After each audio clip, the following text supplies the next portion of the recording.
Darth Vader is being hunted by bounty hunters. We have the start of Age of Resistance with Finn mopping the floors of the Starkiller base. Plus, we have the return of Sebulba, all in this week's episode of Star Wars Weekly.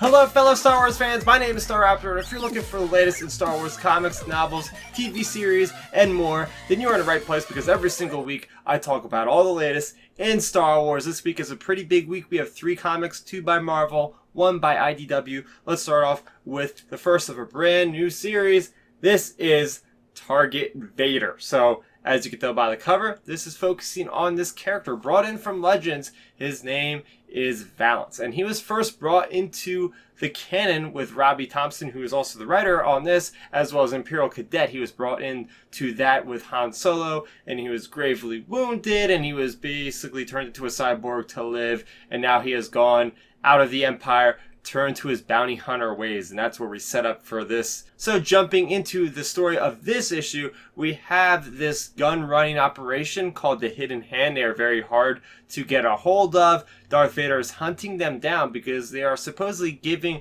weapons to the rebellion, which, hey, we learned by the end of this issue that's exactly who they are. They're actually working for the rebellion. So Vader obviously wants them dead. The Hidden Hand is tired of Vader getting in their way, so they've put out a hit on Darth Vader, and they want these bounty hunters to kill him. So that's where we bring in the character Valence, who is one of the top picks to be on this team, recruited by the Hidden Hand. And this issue is all about just learning the backstory of some of these characters as far as where they come from, what they're proficient at, and we learn all of these different characters, and that's kind of where this issue is. It's kind of a setup issue. So getting to the things that I enjoyed about this particular issue is, first off, learn about the character Valence. As I said, this is a character that's already been introduced in canon, but he was also in Legends. He was part of the original Star Wars comics put out by Marvel in the 70s, and even in those issues, he was said to have gone after Vader. That's why they call him Valence the Hunter, I'm guessing.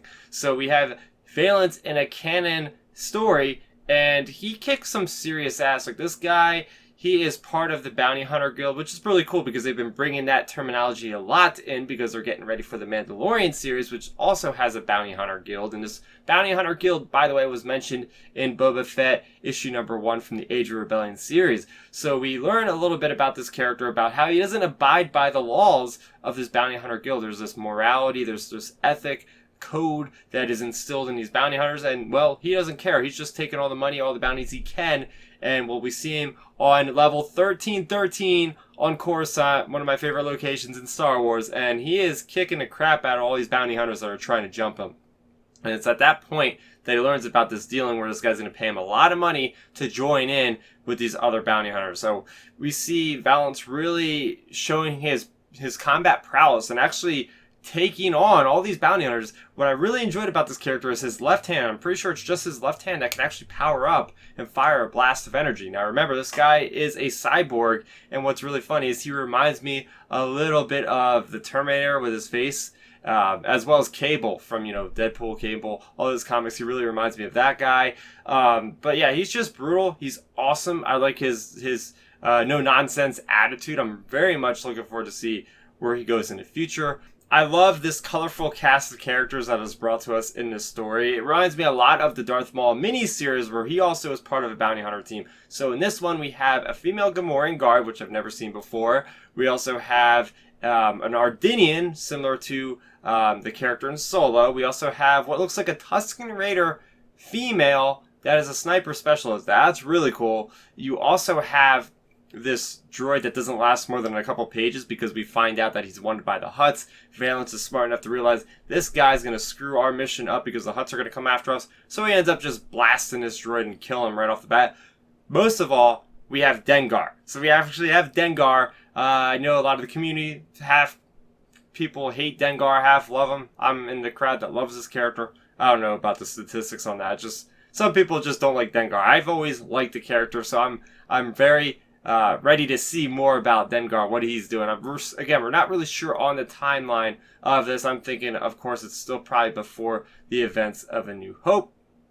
Something that I thought was interesting was a mission to kill Vader. Now, this is just suicidal, stupid. I don't think this crew knows enough about Darth Vader, the Emperor's fist, so to speak. Like, we don't know enough about him. We're gonna just try to kill this guy. And well, we've actually seen this happen before. If you guys have read Darth Vader Volume 2, with Charles Soule and Giuseppe Camuncoli, there is issue number 19. I believe that was what it was with Grand Moff Tarkin, who was hunting Vader. And you've seen what happened to all those people that hunted Vader. There was about 19, 20 of them, and they still didn't stand a chance when they were working all together. So I know these guys might be a little bit better than those normal hunters, but I don't think they're going to stand a chance. So it's going to be interesting to see what Valence goes through. I'm very intrigued by this series, by this mini-series of comics. I always like these stories that are based around characters that we don't really know. Okay, we know Dengar, but Valence is a brand new character as far as canon is concerned. So I'm really looking forward to seeing how these events are going to play out. Will they get close to killing Vader? Are any of these characters going to live? It's going to be fun. So moving on to Age of Resistance. This is the first issue of this mini-series. This is Finn. I also picked up the variant cover, which displays all the characters, both heroes and villains. So this one is a prequel to The Force Awakens. We learn that, he deals with sanitation. So we get a whole story about Finn dealing with sanitation. So he's on Starkiller base, and you can actually see it being constructed, so which is pretty cool. And he is literally mopping floors, and he's called to basically handle this infestation, which we didn't know about. There's these bat creatures that are kind of taking over areas of Starkiller base, and it comes to his knowledge that he discovers that their home is there, and their home is being invaded by the First Order. So Finn gets those early notions of rebellion because he is actually trying to save these creatures so they don't lash back at them. So he ends up getting a job on sanitation, going on this barge and going to this moon and releasing these creatures out into the peaceful state of whatever this moon is. And that's pretty much the gist of the issue. So I do like seeing these First Order troopers, first off, without their helmets on. There's a nice little image of, just going and pushing this kind of idea forward that they're just not faceless people, right? They actually have feelings, they actually have personality. You see Finn being very courageous, right? In the beginning, he is picking up the guy that's fallen down. The sergeant uses his flamethrower to kind of get these bats, and the sergeant's giving him a hard time. Even for saving his life, he's still giving him a hard time. So you see a lot of little things in this issue that add up to actually show the change of Finn that'll happen in The Force Awakens. There's this one interesting thing that happens, though, and there's this character named Maria Liu. Now, I guess she is a independent contractor that isn't really with the First Order, since she's not really wearing a First Order outfit. So she is the one that's basically like the trash ship operator. So Finn goes on that ship with her. He decides to help her out, which never happens with First Order troopers, apparently. They're just there to kind of guard the trash for whatever reason. And, well, it seems like they're walking off into sunset arm in arm at the end of this issue, and it says the end. So I want to know more about this Maria Liu character because, obviously with The Force Awakens, The Last Jedi, she's not there, obviously, but what actually happens, maybe we'll get another story related to that in the future. I thought it was interesting. But yeah, this is a good start to Age of Resistance. I think this is probably going to be like the least impactful of all the stories because we have learned that we're going to get more backstory on Snoke and with Poe Dameron and with Kylo Ren. So this is kind of the first little bit of information. It still shows us again why Finn possibly acted the way he did. It shows that he's had other feelings in the past. So yeah, I would recommend this one as well. And last but not least, moving over to Star Wars Adventures, issue number 23. As always, this has two stories. The first one is called A Race for Answers. This is post Return of the Jedi, post Battle of Endor. We have Nien Nunb, we have Chewbacca, we have Lando, and we have Shriv from Battlefront 2. They're flying the Falcon around. They learn about this race, this informant that they have to get to, and the best way to get to him is by doing this race. So they do this race. Next thing you know, a Star Destroyer appears out of nowhere. They are still thinking the Empire's in control, even though the Emperor is dead. Well, Ray just got this whole big book, Alphabet Squadron, really delves deep into that. Go check it out. But anyway, these combatants or these racers that are in contention with one another end up banding together to let this Star Destroyer go back in hyperspace and leave him alone. And that's the gist of the story. So first things first is we have the return of Sebulba.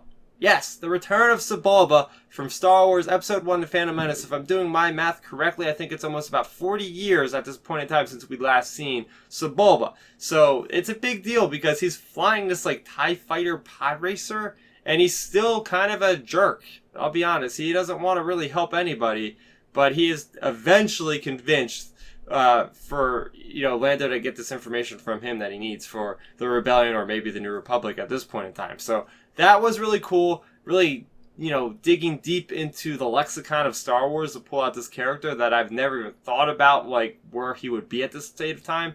I don't know what the lifespan of a Doug is even, so that to me is pretty cool actually seeing that guy in there. Also just seeing again Imperial Remnant. This is after the events of the Battle of Endor, seeing what these guys are up to, seeing again like Battlefront 2, right? These people are still thinking, nope, the Emperor is not dead or whatever. We are still in charge of the galaxy, and it's like, nah, not anymore, guys. Your time's done. Go out in the unknown regions and go and regroup with the First Order or whatever you're gonna do, because it's not working anymore.